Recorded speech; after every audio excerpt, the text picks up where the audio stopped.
আসসালামু আলাইকুম। আমি ডাক্তার রহিমা সুলতানা, অবস্টেটিশিয়ান এবং গাইনোকোলজিস্ট। আপনাদের সবাইকে শুভেচ্ছা জানাচ্ছি এবং আপনাদের সবাইকে আমন্ত্রণ জানাচ্ছি আমাদের page YouTube channel gynae and obs care থেকে। মাহে রমজান মাস চলছে, এই সময়ে সব গর্ভবতী মহিলা বা সব মহিলারাই চায় রোজা রাখতে। তারা আমাদের কাছে যখন আসে তারা একটা পরামর্শ জানতে চাচ্ছে, ম্যাডাম আমি কি রোজা রাখতে পারবো? ম্যাডাম আমার এখন 3 মাস চলছে, আমি কি রোজা রাখাকে আমার জন্য উচিত হবে? এই ধরনের অনেক প্রশ্ন আমরা প্রতিনিয়তই পাচ্ছি। আজকে আমি কথা বলবো রোজার বিষয়ে। রোজার ব্যাপারে আমাদের ইসলাম কি বলে। রোজার ব্যাপারে হচ্ছে আমাদের গর্ভবতী মায়েরা রোজা রাখতে পারবে, তবে যদি হচ্ছে তার রোজা রাখতে কষ্ট হয় বা গর্ভের বাচ্চার কোনো ক্ষতির কারণ হয়, সেক্ষেত্রে রোজা ছেড়ে দিয়ে পরবর্তীতে সে হচ্ছে এই রোজাটা কাজা করতে পারবে অথবা ফিদিয়া দিতে পারবে। এই ব্যাপারে আমরা প্রথম 3 মাসে যেহেতু বাচ্চার গঠনগত তৈরি হয়, বাচ্চার গঠনগতভাবে বাড়ে, সেজন্য অনেক সময় রোজা রাখলে বাচ্চার পুষ্টির ঘাটতি হয়।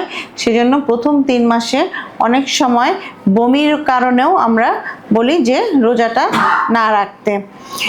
এছাড়া যদি গর্ভের শেষ 3 মাস, সেই সময়ও দেখা যায় যে বাচ্চা তখন ওজনে বাড়ে। সেই ওজনে বাড়ার সময়ও দেখা যায় বাচ্চা যদি ওজনের বৃদ্ধিটা কম হয়, সে সময়ও সে অনেকটা রোজা ছেড়ে দিতে পারে পরবর্তীতে রোজা রাখার জন্য। কিন্তু মাঝের যে 3 মাস সময়, এই মাঝের 3 মাস সময়ে মোটামুটি রোজা রাখা সেফ। এই সময়ে বমিও থাকে না এবং বাচ্চার গঠনগত বাচ্চার যে গঠন সেটা কমপ্লিট হয়ে যায়। সেক্ষেত্রে হচ্ছে গর্ভবতী মা রোজা রাখতে পারে। এখন আসা যাক আমরা রোজার সময়ে খাদ্য প্রণালী কেমন হবে। আমরা কি অনেক বেশি পানি খাবো বা হচ্ছে আমরা কতটুকুন খাবার গ্রহণ করব, এই ব্যাপারে আজকে আমরা একটু আলোচনা করব। আমরা হচ্ছে ইফতারে ভাজা তৈলাক্ত মশলাযুক্ত খাবারটা পরিহার করব। সহজপাচ্য এবং সহজে হজম হয় পুষ্টিকর এই খাবারগুলো বেছে নিব, যেমন দই, চিড়া, কলা, ডিম, এই জিনিসগুলো। এছাড়া হচ্ছে শাক সবজি, ফলমূল, যে ফরমালিন মুক্ত অবশ্যই, মানে আমরা দেশীয় ফল প্রেফার করি, এগুলো আমরা আমাদের খাদ্য তালিকায় রাখবো। ক্যালোরিটা আমরা ওভাবে করে একজন ডাক্তারের পরামর্শ অনুযায়ী আমরা হচ্ছে অ্যাডজাস্ট করে নিতে পারবো, বা নিউট্রিশনিস্টের সাথে কথা বলে আমরা ক্যালোরিটা অ্যাডজাস্ট করে নিতে পারবো। এখন আসা যাক আমরা হচ্ছে কতক্ষণ পরপর খাবো। আমরা ইফতার থেকে সেহরি পর্যন্ত আমরা 2 ঘন্টা পরপর আমরা খাওয়া দাওয়া করতে পারি।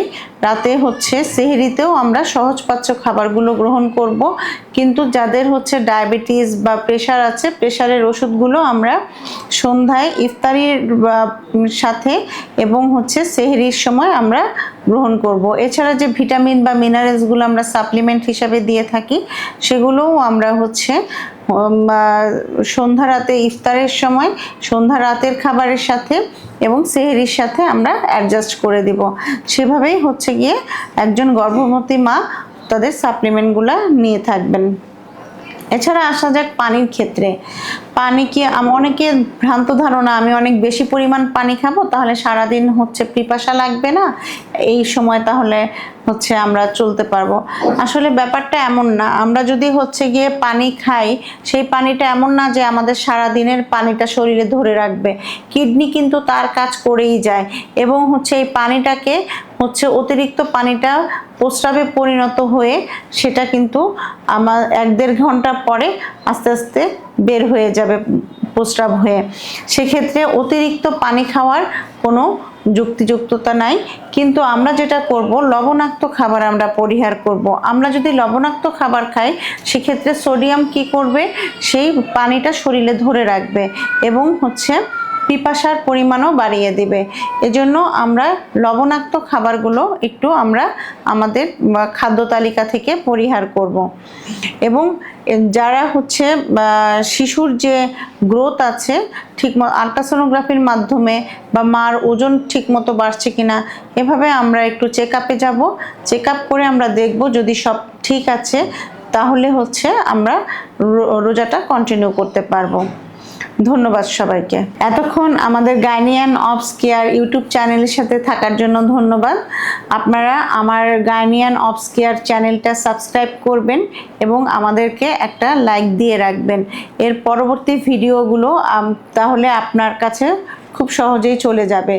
এছাড়া আপনার যে প্রশ্নগুলো আছে শুধুমাত্র রোজা না, অন্য সমস্ত প্রশ্ন নিয়ে গাইনি এবং প্রেগন্যান্সি রিলেটেড প্রশ্ন নিয়ে আমাকে আপনারা আমার পেজে কমেন্ট করবেন। আমরা চেষ্টা করব আপনাদের যথাযথ হচ্ছে উত্তর দিতে। এছাড়া আমি হচ্ছে চেম্বার করি ইবনে সিনা, শিয়ালবাড়ি মোড়, এটা হচ্ছে মিরপুরে। এখানে হচ্ছে বুধবার, বৃহস্পতিবার এবং শনিবার আপনারা সন্ধ্যা 7টা থেকে রাত 9টা পর্যন্ত আমাকে পাবেন। আপনারা আমার চেম্বারে ভিজিট করবেন। এছাড়া শুক্রবার দিন, সোম এবং মঙ্গলবার দিন নুভা জেনারেল হাসপাতালে হচ্ছে আমি চেম্বার করে থাকি। আপনারা এখানেও এসেও আমার কাছ থেকে পরামর্শ নিতে পারবেন। আপনাদের সকলকে অভিনন্দন।